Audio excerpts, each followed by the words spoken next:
dare you? Au même moment où Greta Thunberg prononçait ce célèbre discours à l'ONU, 500 scientifiques climato-sceptiques ont envoyé au secrétaire général des Nations unies une lettre niant l'urgence climatique. Qui sont ces signataires? Bouchra a enquêté et quelques nuances s'imposent. Moi, la première question que je me suis posée, Bouchra, dès le départ, jusqu'à quel point ces gens-là sont des scientifiques, là, véritablement? Donc, ce ne sont pas tous des scientifiques et parmi ceux qui sont scientifiques, ce ne sont pas tous des climatologues. OK. Alors, avec des collègues journalistes à travers le monde, on s'est penché pays par pays sur l'identité des signataires de la lettre. Il y en a parmi ces 500-là 10 qui s'identifient comme des chercheurs en climatologie. Donc, ça, c'est 2 des signataires. Très faible pourcentage. Exactement. Et parmi ceux-là, il y en a certains qui sont controversés. Par exemple, Richard Lindzen, qui est un climatologue américain dont les articles, parfois, ont été retirés après publication Carrément. des revues scientifiques, voilà, parce qu'ils contenaient des erreurs. OK. Il y en a aussi qui se sont octroyés le titre de chercheur en climat, mais quand on creuse, on se rend compte que ce n'est pas le cas. Par exemple, Paul McRae, qui est un des signataires canadiens, qui, lui, a signé comme chercheur indépendant en climat, mais on l'a contacté, on lui a posé la question et il s'avère qu'il n'a pas de formation scientifique. Qu'est-ce qu'il fait? Il est plutôt professeur d'anglais. Hmm. Il y a beaucoup de géologues, donc 1 sur 5 des signataires est géologue, mais donc ce ne sont pas des experts du climat, ce sont plutôt des experts de la Terre. On retrouve aussi un psychanalyste, un architecte, un pilote d'avion, donc des gens qui ne sont pas du tout climatologues. Donc, Bouchra, tu mentionnais Paul McGraw, là, qui était, en bout de ligne, prof d'anglais, si je comprends bien, un Canadien d'origine. Est-ce qu'il y en a d'autres des Canadiens parmi ces 506 personnes, individus, scientifiques ou non, là? Oui, donc 17 Canadiens ont signé la lettre, notamment un nom qui revient souvent dans les médias au Québec, Rénal Duberger, Oui. qui est un géologue, un sismologue, donc un expert des tremblements de terre. Il y a aussi Jeffrey Foss, qui est un professeur de philosophie. Et on retrouve notamment un ingénieur qui a travaillé longtemps dans le domaine des sables bitumineux. Cette lettre-là, elle est chapeautée par une organisation qui s'appelle Clintel, qui a été fondée par un Néerlandais, Gus Berkhout. Et lui, pour fonder cet organisme-là, il a reçu 1 demi-million d'euros d'un milliardaire climato-sceptique néerlandais, Nick Sandman. Plusieurs aussi qui sont affiliés au Heartland Institute, qui, lui, est financé en grande partie par la pétrolière ExxonMobil. Et si on parle du fond des choses, sur ce que ces personnes-là avancent comme argument, qu'est-ce qu'on peut dire là-dessus? Leurs arguments, ils sont contredits par la science. Par exemple, ils disent que l'influence humaine, elle n'est pas significative, que le climat a toujours changé. Mais ce qu'on constate, c'est que oui, le climat a changé depuis toujours, mais qu'il s'accélère de façon significative avec l'influence humaine. Ils disent également que le CO2, c'est pas de la pollution, mais c'est quelque chose qui est utilisé par les plantes. Ça, c'est un argument qui avait été repris par Maxime Bernier. Oui, on se répète très bien. Le CO2 est un gaz qui existe. C'est un gaz que j'émets actuellement en vous parlant. C'est un gaz que les plantes utilisent comme nourriture. Effectivement, le CO2, ce n'est pas un polluant, mais c'est un agent de réchauffement climatique. Oui, c'est utilisé par les plantes, mais ça a un effet sur le réchauffement climatique. Ils disent aussi qu'il n'y a pas de lien entre le réchauffement climatique et les catastrophes naturelles. Et c'est vrai qu'on ne peut pas lier chaque catastrophe naturelle au réchauffement climatique, mais on constate, et ça c'est documenté, que le niveau de la mer augmente avec le réchauffement de la planète et que ça crée des inondations. En tout cas, une chose est certaine, Bouchra, quand on voit apparaître ce genre d'initiative dans l'espace médiatique, ça ajoute à la confusion ambiante. Oui, parce que ça donne l'impression au grand public qu'il y a un débat au sein des experts en climat, alors qu'en fait, il y a vraiment consensus au sein des experts en climat sur les réchauffements climatiques et sur l'influence humaine à ce niveau-là.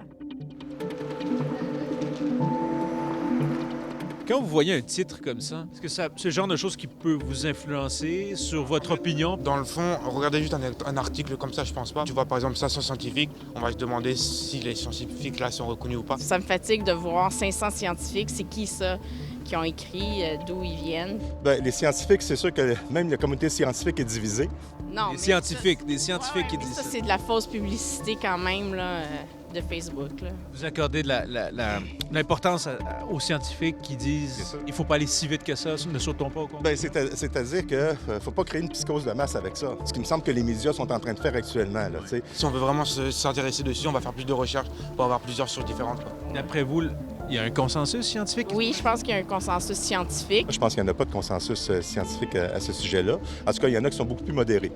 Vous le voyez, les avis sont parfois partagés sur la simple question du consensus scientifique. Cette lettre signée ne fait qu'ajouter à la confusion, précisément ce que déplore Michel Gébrac, professeur émérite de l'UQAM. Dans un premier temps, dites-moi comment vous avez réagi en voyant cette publication, cette lettre.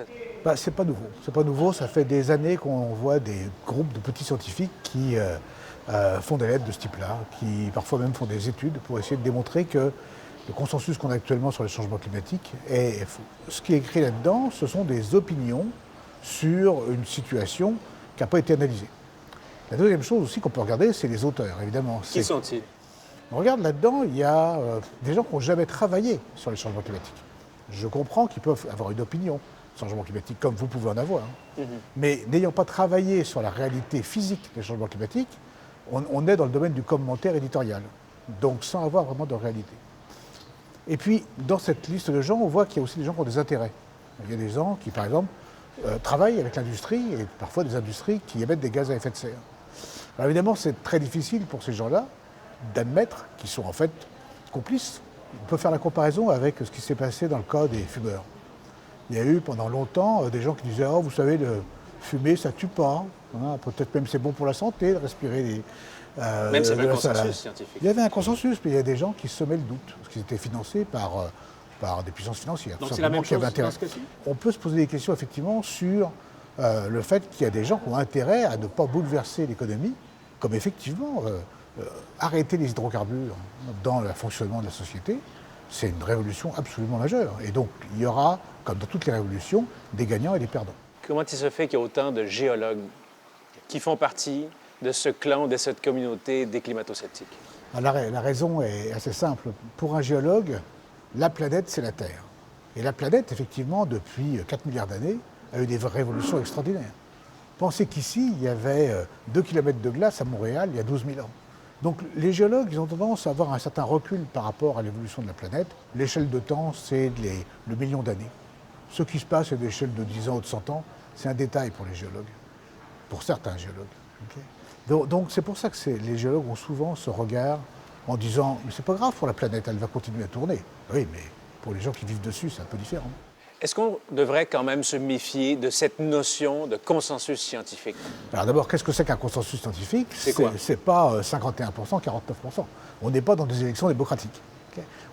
Un consensus scientifique, c'est 90-95% des scientifiques qui sont d'accord avec les faits et leur interprétation. Est-ce qu'il y a quelque chose à faire de plus chez les scientifiques?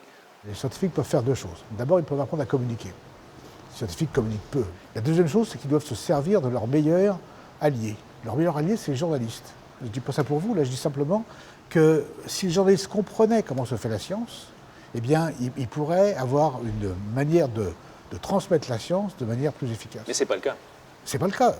On sait bien qu'on aime les controverses. Okay, du point de vue politique, on adore mettre une extrême gauche avec une extrême droite, ou des éléments de ce type-là, ou un climato-sceptique avec un scientifique de pointe.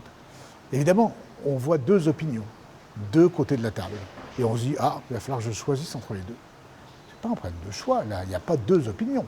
Il y a un consensus scientifique fort et il y a un dissident qui n'a pas d'argument solide à apporter. Donc, je pense que c'est là où on peut faire des progrès.